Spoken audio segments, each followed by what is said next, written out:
One step beyond! Yo, what's going on, friends, and welcome on back to Football Therapy with, of course, me, your host, Jan. And as always, mate, I do hope you're doing well. And I really do hope that today in Chelsea news, it's kind of Arsenal-centric in terms of the game. Yesterday, of course, a well-earned point, but some very, very impressive and highly notable performances from a couple of Chelsea players. Of course, there is a match reaction that you can go check out should you want to. It's the previous upload to this one. But I do want to speak about the redemption arc, Rob Sanchez, because my word, this could be Cucurella-esque, yeah?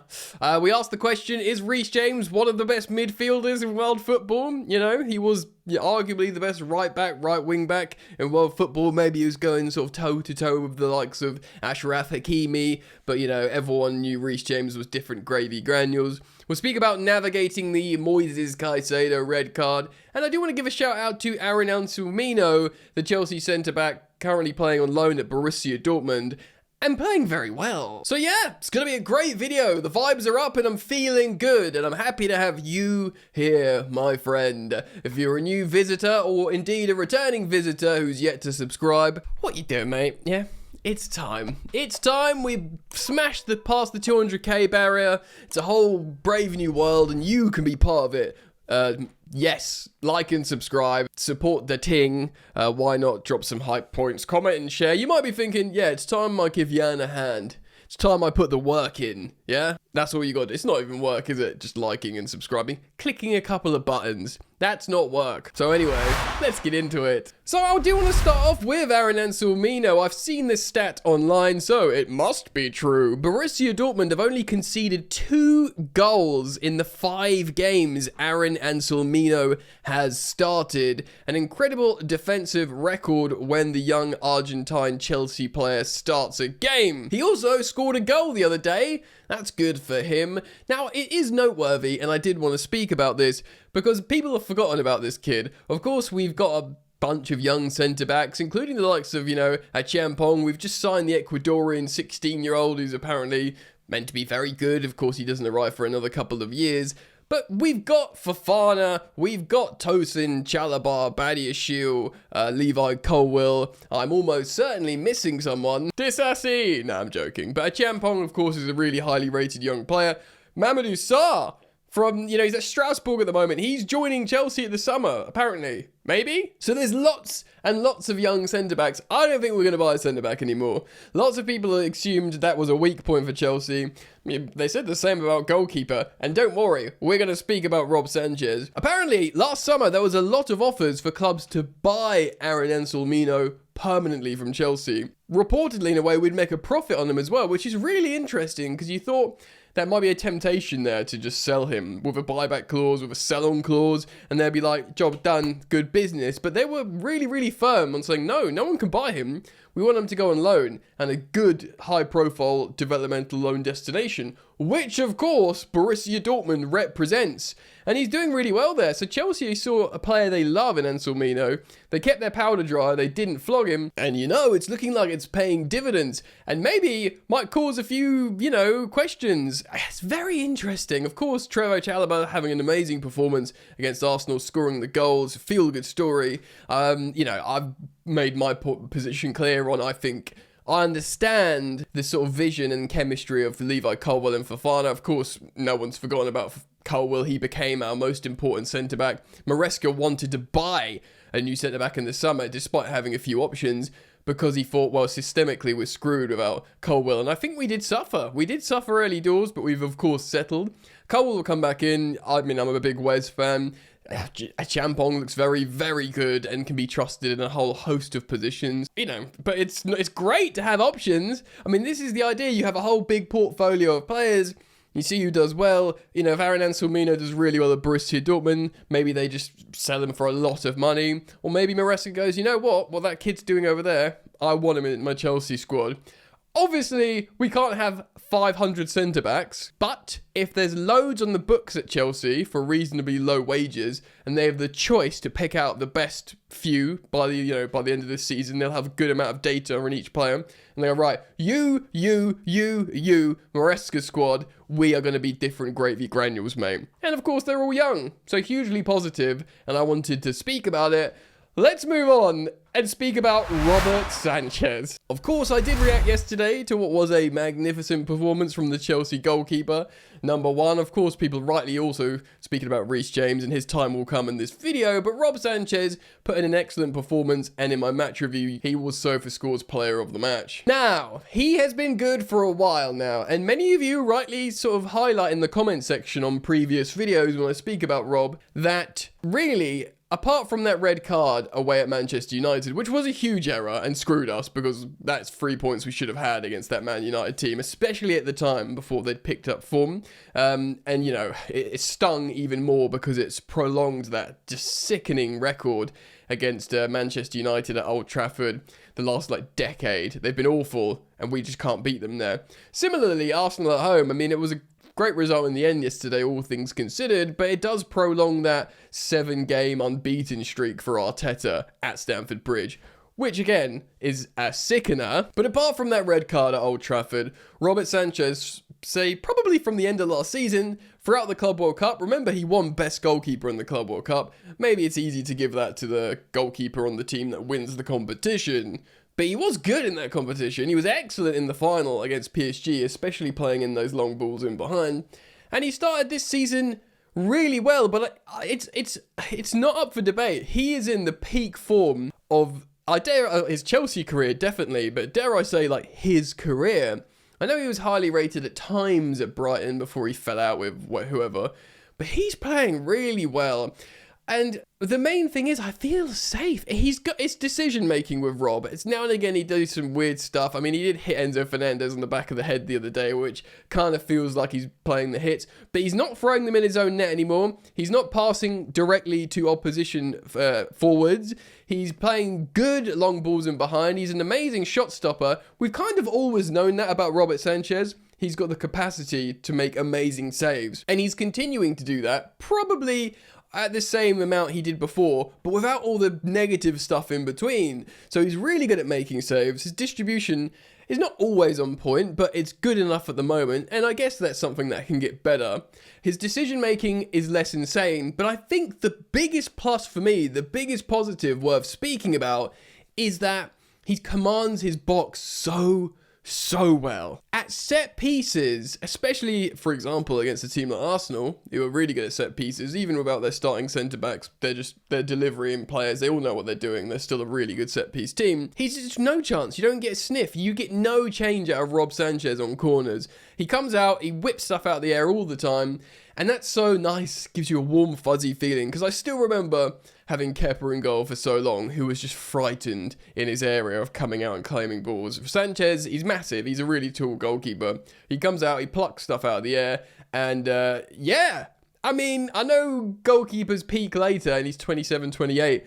Maybe he is about to become the goalkeeper he was always meant to be. The way I was looking at it was, even though goalkeepers peak later, when you're in your late 20s, you are the footballer, you know, you've been profiled. And for me, it wasn't that he didn't have the capacity to pass or make saves, he always did, it's just he was mental and did crazy stuff. And I thought that wouldn't change. And I really touch wood, I really don't want to jinx this, but again, I've been saying for weeks now, I'm open to having my mind change. Now, I refuse to nail my colours to the mast until the season's ended, yeah?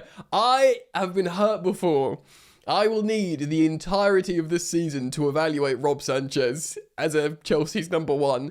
And when that final whistle blows in the last game, I'll go, right, you're good enough or you're not good enough. Of course, there's the spectre and stories and headlines of Mike Maignan that will not go away. And of course, he is a world-class goalkeeper, as proved for his career. I am totally open to Robert Sanchez continuing this form and being one of the best goalkeepers in the league, and therefore being good enough for Chelsea Football Club. Feels good. It does feel good. Right, 2 stories left that I wanted to discuss in today's video. Caicedo, and we'll end on Reece James. So let's move over now and speak about the Caicedo, of course, the red card situation and beyond. Now, Caicedo is our most important player, and he was probably the worst player to lose in that game against Arsenal. But we lost him, and he's got a 3-game ban. Now, I believe he's suspended, of course, for Leeds, Bournemouth, and Everton. Now, many of you, after my match reaction, were commenting, finally he gets a rest. And I suppose there is some truth to that. He's been overplayed, Caicedo.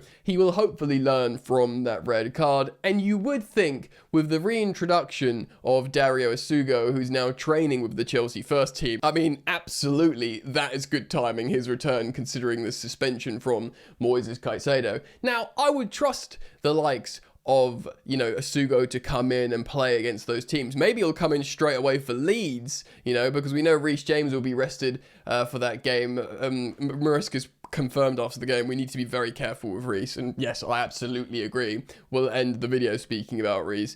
So he will not be available for Leeds. So I guess in midfield, you look to the likes of Santos and Dario Asugo. Now, Dario Asugo is the sort of mini Caicedo profile. He's the guy who can be a sort of destroyer, an interceptor. I mean, it sounds quite degrading, a destroyer, for a player so cultured and talented like Caicedo. But it is that role to sort of break up play of the opposition. Asugo's return is superb timing. So we will be able to navigate those 3 games. Leeds, you could bring in Asugo, and maybe Bournemouth and Everton will theoretically be harder games, but maybe Reece James can partner Fernandes in the midfield, or indeed Santos and Reece James in the midfield. Andre Santos originally came in, Maresca looked at him and went, I see him as an Enzo Fernandez deputy, probably because he scored so many goals for Strasbourg, he can play further up the pitch.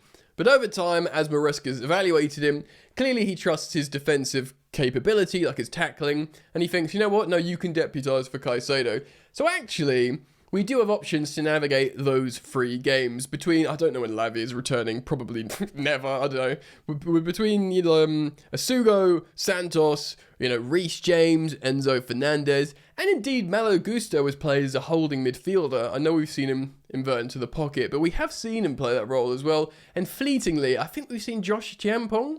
So there are certain options there, and Moises Caicedo can finally get a rest. He can evaluate, what went wrong. He basically did a red card challenge. That's what went wrong. Do you know what I mean? But he can basically self-reflect. Right, I'm not going to do that again. I'm going to evaluate how the Chelsea players are playing. And of course, he might have those 3 games match ban in the Premier League, but he's still available for the Champions League. Let me just check. Okay, so essentially we'll have probably 1 game across his suspension time, which is on the 9th, 8 days time, and that's away to Atalanta, which is a big important game actually. Atalanta score a lot of goals.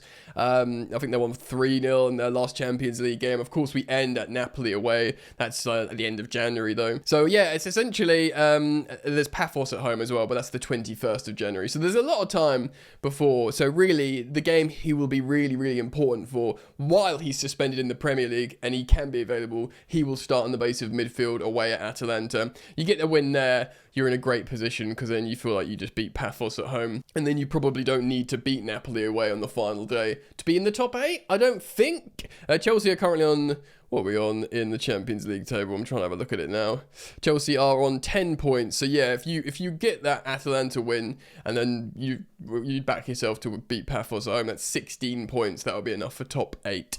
So you won't need to beat Napoli away at the last game. That's the way I see it. So yeah, we'll Reece James, Caicedo, we can navigate his absence like that. It's not the end of the world. I mean, of course, there's the underlying narrative here of the red cards continue, but it's almost like once everyone's had one, they'll learn their lesson, right? It's only Nico Jackson that got multiple. Everyone gets your red card, and then once you're done, don't do it again, please. We'll pass it round. We'll set a record, an unwanted record, but hey, you get this with an incredibly young team like Chelsea. So let's end and speak about Chelsea's captain, Reece James. Now, of course, he's been the talk of the town after that draw yesterday with Arsenal. In the build-up, it was all Moises Caicedo versus Declan Rice, the 2 best midfielders in the Premier League. Who is the best? Well, on the day, it was Reece James, a right back. He actually kept Declan Rice completely quiet. I'm sure you guys have seen the highlights. You would have watched the game, but watch back the highlights of just all the moments of Reece James. Of course, his stats from that game, his individual performance stats, were absolutely insane. And it's just demonstrated what an incredible footballer he is. Everyone, I said this in my match review yesterday, a lot of people not cringed, but raised collective eyebrows did an Ancelotti when Maresca arrived at Chelsea and said, I've always seen Reece James as a midfielder. Of course, I watched his, games at Wigan when he was on loan playing at midfield. And I've seen him as a midfielder. And a lot of people sort of winced a little bit. Says, yeah, he probably could, but he's a world-class right back. He's a world-class right wing back. The way he dominates an entire flank, it would be a waste. But actually, I think it's a stroke of genius. I really, really do. Reece James is still only 25. He's got such a wealth of experience. And the way he can affect a game, probably playing in a Maresca system, is actually more in the centre of the park than in the right back position. We know he's been trusted to do all kinds of positions. Right back, left back, of course, in his highest profile moments, right wing back. But dare I also say, right centre back, of course, in the back three. Thomas Tuchel often put Reece James in the back three at right centre back. And his 1v1 defending was incredible. I remember him locking down prime like Vinicius Jr. and away in the Bernabeu in the back three. Right centre back, and Tuchel was not shy at all to play him there, and many Chelsea fans sort of thought, we want him at right wing back, go and score goals and get assists, but Tuchel saw him way too valuable at the time to not play him at centre back. Of course, he's actually played a centre back in the two for Chelsea this season, but I think ever increasingly, seeing him in midfield and just be on the ball more, you want your best players on the ball. And Reece James is in our top three best players, with Caicedo and Palmer. Esteban will have his time. He simply is. So to have Reece James, a leader, affect the game so much, I had my reservations because he's not so much like, let's call it a regista, like a Jorginho, or let's like a Pedri or someone like that in the modern game, or indeed a Vitinha.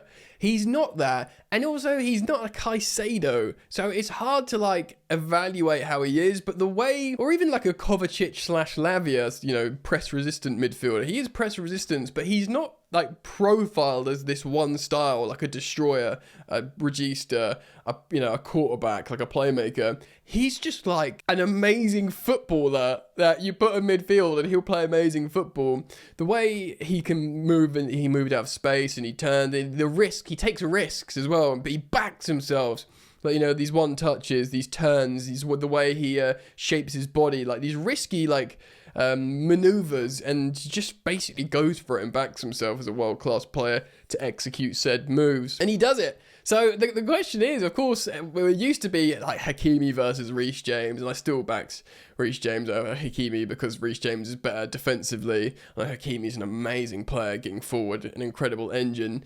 But for me, it was always Reece James. Call me biased. I mean, you got people like Kyle Walker saying he's the best right back in the world and stuff like that. So there's that. But actually, the biggest fear of Reece was the long-term injury. I said it recently on the channel, the stories about how he's going to need to move to Portugal or Spain, warmer climates, to protect his hamstrings and play football there and leave Chelsea.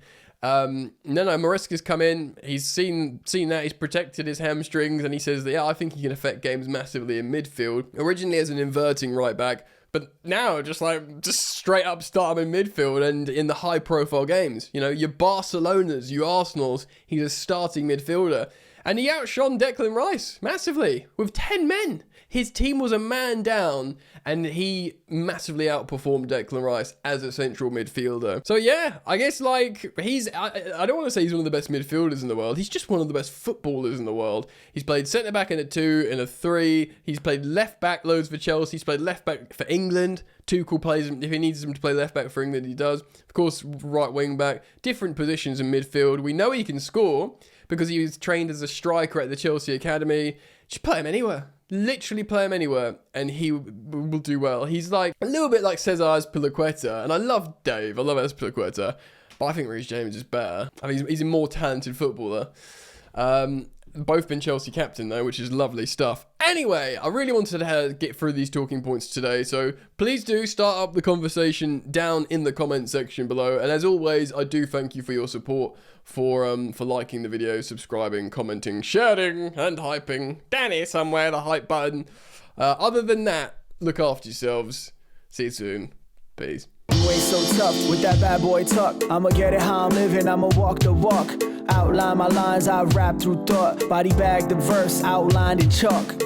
In my life seen trouble, hustle on the double. Silence on the trigger like my pick got a muzzle. Yo, chick like to guzzle, bad boy stay in trouble. I only love this paper, sorry I don't. I laugh me, baby.